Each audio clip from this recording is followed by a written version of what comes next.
بسم اللہ الرحمن الرحیم۔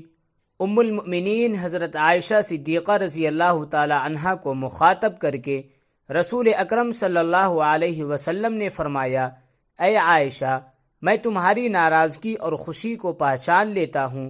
حضرت عائشہ صدیقہ رضی اللہ تعالی عنہا نے عرض کیا، یا رسول اللہ صلی اللہ علیہ وسلم، آپ کیسے پہچان لیتے ہیں؟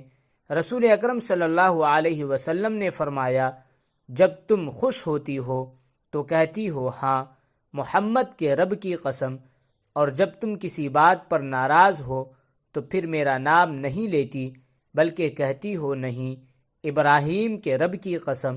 حضرت عائشہ صدیقہ رضی اللہ تعالی عنہا نے عرض کیا، جی ہاں ایسا ہی ہے، میری ناراضگی صرف نام نہ لینے کی حد تک ہوتی ہے، جبکہ میرے دل میں وہی محبت اور تعلق ہوتا ہے، یعنی دل سے ناراض کبھی نہیں ہوتی۔